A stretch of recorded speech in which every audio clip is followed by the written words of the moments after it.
चला फ्रेंड, आम्हाला आज जायचं ग्लोसरी आणायला. आम्ही चाललो सामान आणायसाठी. तिकडे आता आम्ही चाललो हे सामान आणायसाठी. थोडस किराणा आणायचं होतं, तर आम्ही चाललो किराणा आणायसाठी. हॅलो फ्रेंड, आम्ही गेलो तो ग्रोसरी आणण्यासाठी. ग्रोसरी घेऊन आली मी सामान, आणि मग तिथून आम्ही दादूच्या सारांच्या आजीकडे गेलो होतो, सुशीला आजीकडे. मग आम्ही दोघी मिळून भात बनवला होता त्यांच्याकडे छान. त्या खूप आग्रह करत होत्या, जेवण करून जा, जेवण करून जा. मग ठीक आहे म्हटलं, काकू आम्ही आता बनवते छान. त्यांच्याचकडे भात बनवला होता. त्यांनी मला चिरचार करून दिला, आणि मला रेसिपी बनवायला खूप आवडते. मग मी भात बनवला होता. बघा, फ्लावर आणि मटर टाकून छानपैकी कसा दिसतो भात. त्यांच्या गॅसवर बनवला होता, ह्यावेळेला त्यांच्या किचनमध्ये बनवलं होतं. मग मी भात इकडे पाणी बॉईल करायला ठेवलं भातात टाकायसाठी, आणि लगेच जिरं मोहरी टाकून भाताला चांगलं कलसून घेतलं. आणि मग त्याच्यामध्ये भात चांगला कलसल्यावर मग व्हेजिटेबल टाकलं, बारीक चिरलेलं त्यांनी चिरून दिलं होतं. मला पेस्ट केली होती, सांबार मिरची वगैरे जिरं वगैरे टाकून. इकडे भात पण होऊन गेला होता, आणि पटकन आम्हाला भूक लागली होती. घरून थोडंसं आम्ही नाश्ता, कालचे डाळ भाजीचे पराठे बनवले होते. इकडे भात पण होऊन गेला. किती मस्त मटर वगैरे फ्लावर वगैरे टाकून मस्त भात बनवला होता, आणि खूप टेस्टी झाला होता. खूप तारीफ करत होते सर्व, खूप टेस्टी भात झाला होता म्हणून. आणि छान छान त्याच्यावरतून गोडा मसाला टाकला, थोडासा किंचीमध्ये गोडा मसाला टाकला, आणि थोडंसं साखर, थोडंसं लिंबू पण पिळलं होतं थोडंसं, आणि झाकण लावून 2 शिट्ट्या होऊ दिला कुकरच्या. इकडे कढई घेतली होती फोडणी घालायला. त्याच्यात टाकलं तेल, जिरं मोहरी आणि कढीपत्ता, आणि दाणे याचे मेथीचे 2-3 दाणे टाकले होते. मग इकडे मी कढी फोडणी घालायला घेतली, पटकन हिंग वगैरे टाकून छान.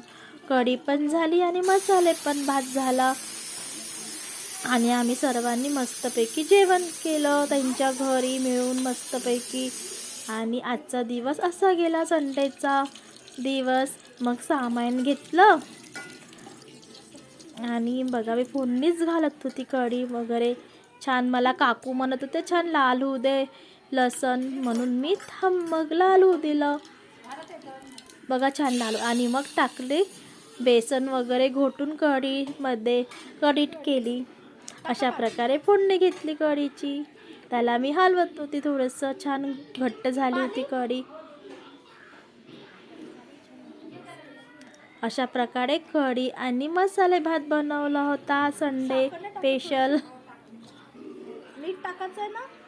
सारांचे पप्पा यायचेच आहे गावावरून, म्हणून म्हटलं आज आम्ही तिकडे गेलो होतो सारांशला घेऊन. तिकडे सारांश म्हणत होता खूप दिवसापासून आजीकडे जाऊ, तर म्हणून त्यांनी म्हणलं ठीक आहे, आज सुट्टी आहे, उद्यापासून स्कूल आहे, मग ट्युशन राहणार तुझी, उद्या कुठे जायला भेटणार नाही. मला आणायचं तर थोडंसं सामान, किराणा वगैरे.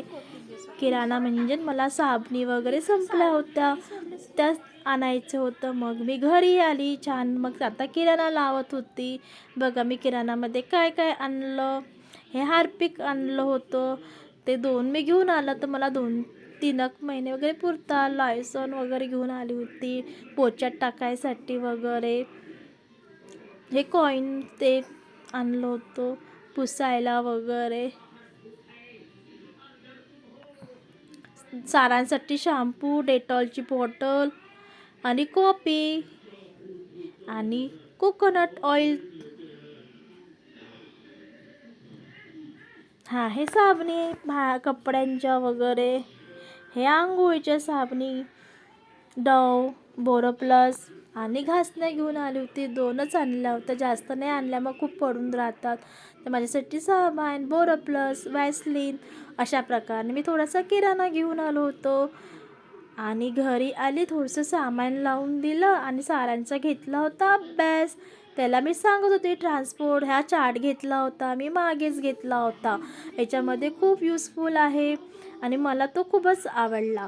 तर याच्यामध्ये फ्लावरचे वगैरे नावं वगैरे म्हणजे लवकर मुलांच्या लक्षात राहतात. Wild animal, domestic animal. आणि हा चार्ट जर आपण लावून दिला, मुलांचा अभ्यास घेऊन लवकर लक्षात राहतात. म्हणून त्याला मी तो आता KG2ला आहे ना, मग त्याला असंच अभ्यास राहतो व्हेजिटेबलचे नाव वगैरे. हा चॅटनी खूप इझी पडतो. म्हणून मी मागेच फ्रुट्स नेम वगैरे फोनिक्स वर्ड वगैरे अशा प्रकारे मी त्याचा अभ्यास घेतला होता.